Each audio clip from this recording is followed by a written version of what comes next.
Radio Ichingelo, so that we may be one through the cross. Good afternoon. With the main news, my name is Sarah Damina. Kindly be informed that we're also streaming live on our Radio Ichingelo Facebook page, and you can also listen to us via Radio Garden. The headlines: Live as true Christians. Chifugo flood victims receive assorted foodstuff. Senegalese community in Kitwe congratulate their national team. And now the news in detail. Kabwe Diocese Bishop Clement Mulenga has spoken on the need for Zambian citizens to live as true Christians. Speaking in an interview with Radio Ichingelo News, Bishop Mulenga noted with sadness how the country has continued to state that it was a Christian nation, and yet most people were still not living as true Christians. The chief shepherd also said that there was need to inculcate good morals in the young generation and further reminded the faithful to avoid corrupt acts and behaviors. He further encouraged people to continue praying for one another and for the nation. Strive after being good to Christians and honest citizens. These things can help us also in the building of our own nation, where we can have a nation that can truly become a Christian nation, to fight against the devil, to ensure that the devil is kept at bay. But sometimes we feel that probably we don't do our job very well as Christians, get involved in so many bad things, talking about corruption, which is not good at all, shouldn't be associated with us Christians at all. We pray for ourselves, we pray for our families, and we pray for our nation and for our Kitwe City Council Director of Engineering Victor Chawinga says 4.1 million kwacha has been budgeted for road maintenance works in the district. Speaking when he featured on Radio Ichingolo's Open Talk program last Friday, Mr. Chawinga said the funds would be generated through local resources. He said the local authority has submitted its road maintenance plan to the National Road Fund Agency, NRFA, for possible supplementation. Being in the rain season, speakability is very difficult. But we do have plans like the junction, they are just administration, where we need to work on it as well as a council. We have done a budget from our local resources about 4.1 million kwacha towards road maintenance. Made also request to National Road Fund Agency supplement us. For us, we have to raise these funds. So all plans are in place, and the budget that we have is OBB, which we say output-based budget. So we've done a good budget, which is targeting most of these critical roads, which you are saying bus routes. Then in terms of residential areas, our plan is to do about 70 kilometers in the 5 constituencies, which will be all-weather roads, good gravel roads with good drainage. On the same program, a motorist, Movuto Mpanza, argued that Kitwe City Council has no effective road maintenance plan. That is an economical road. It needs agent attention. Most of the trucks that carrying foreign goods passes in that road. Equally the same road from the hospital on the boats. I don't even see it necessary to give an ambulance away once I hear the sign, because it will still move at a snail pace. But they don't prioritize road maintenance. Government, through the Disaster Management and Mitigation Unit, DMMU, has provided tents and assorted foodstuff to families affected by floods in Ndola's Chifugo constituency. Chifugo Member of Parliament Lloyd Luwosha has confirmed the development to Radio Ichingelo News. Mr. Luwosha said more than 49 houses in the constituency were submerged due to heavy rains being experienced in some parts of the country. Part of Chifugo constituency was affected, and through the office of the Vice President, the DMMU came in. Some houses were roofs blown, so tents, foodstuffs were brought in through the help of the DMMU in the office of the Vice President. Now we had about the first rains that came, we had about 49 houses that were affected. The Christian Brethren Copperbelt Mission Committee has bemoaned that the church is being disadvantaged when it comes to allocation of plots. Speaking during the fundraising event at MOA, Mission Copperbelt Secretary Elder Kayinda Munika said most local authorities prefer allocating plots to commercial business entities at the expense of the church.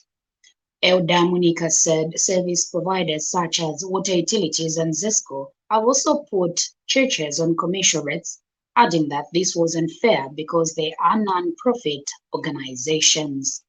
Elder Munika has since urged government through the Copperbelt Minister, who was the guest of honor, to intervene in the matter.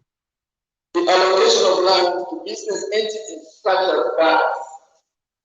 Some investors of foreign origin at the expense of the local churches and other places of worship should be reversed. Number two, as Christian mentioned, we have observed that service providers such as power and water supply utilities have placed our churches and buildings on commercial rates. This is to us unfair, as we are now profitable making entities. This has become a hindrance to the spreading of the gospel. And Copperbelt Minister Elisha Matambo said he has received such complaints even from the other churches and promised to address their concern. Mr. Matambo said government has upheld the declaration of Zambia as a Christian nation and also maintained the day of national prayers and fasting because it supports Christian values. Mr. Matambo also donated 80 bags of cement towards the construction of the mission house by the Christian Brethren Copperbelt Mission Committee.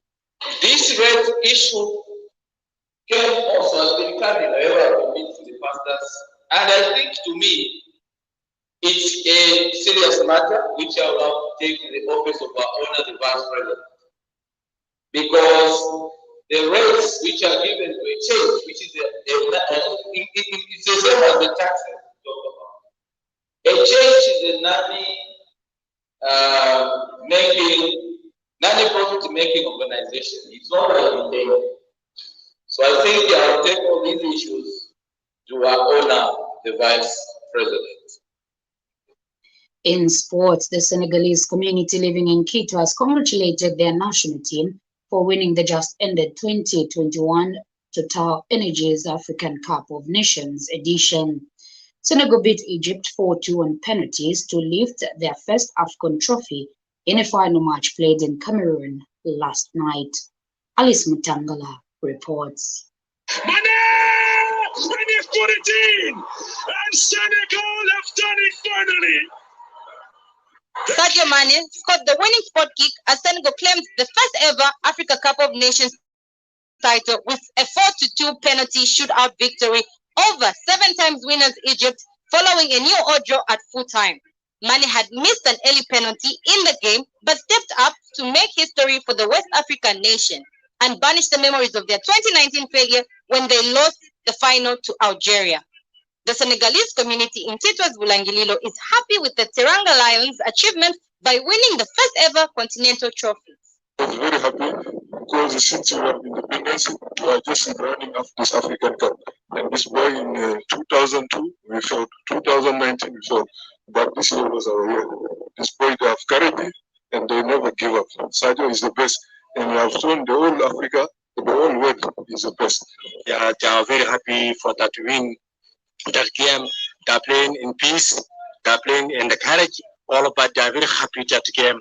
I'll make all of us, Zambia, all the country to make the getting that things again. I'm grateful for every word for African. I'm very happy. I can say this game, only God can help everybody can win. Senegal is winning this game. I'm very happy. The Zambian soccer fans have also congratulated the Senegalese community on their team's victory. They have since asked the Chipolopolo technical bench and players to draw lessons from the resilience and coordination showcased by Senegal. This time, but I want to send the Africa Cup. China, for me, so they put 3 hours and we would need build skittles. But coach, players, Baba say, go by Gatana. Then if we preside Jesus as Roma Zambians, amakweshizika tuwaba stable na mawanu kuzo tari umva bwino sana basene bwasenda kai kuto barabera Aliou Cisse, 2002 missed a penalty, they lost it. 2019, they lost it after Cotineco in the second minute. While many African teams prefer an expatriate coach, the Teranga Lions of Senegal have won the 2021 Africa Cup of Nations with the local coach Aliou Cisse. For Radio Chengelo Sports, I'm Alice Mutangala. It has finally been done. Everybody was saying, are they going to make history becoming the third? Thank you so much, Alice, for that wonderful report. This news broadcast comes to you in the community service of Radio Chengelo with compliments of Moose Milling. And now international news as monitored from the BBC. Ukraine is preparing to welcome the German, Austrian, Czech and Slovak foreign ministers at the start of a two-day visit. In Washington, the German Chancellor, Olaf Scholz, is due to meet President Biden.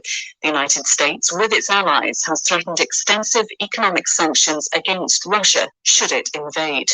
Leading figures behind the Oxford AstraZeneca COVID vaccine have accused politicians of damaging its reputation, slowing its distribution, and probably costing hundreds of thousands of lives. Among the first to be widely produced, the vaccine struggled to be accepted in the European Union. Many member states initially didn't offer it to the elderly. President Macron wrongly suggested it was quasi-ineffective for older people. A man from Switzerland who was paralyzed more than a decade ago has fathered a child after receiving an electrical implant to help him exercise. The device allowed David Unze to regain a limited ability to walk. Our science correspondent, Pranab Ghosh, explains.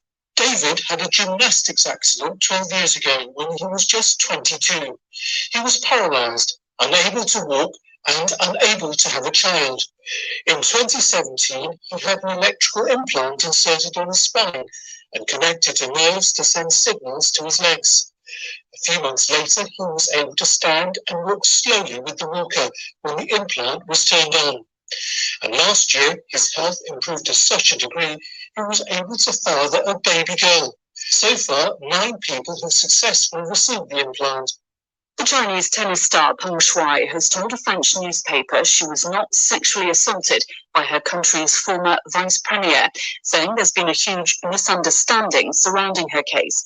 In her first Western media interview, she denied her original social media post in November had alleged abuse, despite it clearly saying she'd been forced to have sex with a now retired top official, Zhang Gaoli. Ms. Peng said she'd deleted the post herself. A former head of the British Armed Forces, Sir David Richards, has called for the world to recognise the Taliban government in Afghanistan in order to save the population from a worsening humanitarian crisis. Since the militants took power 6 months ago, the Afghan economy has collapsed. Millions of people face the threat of starvation.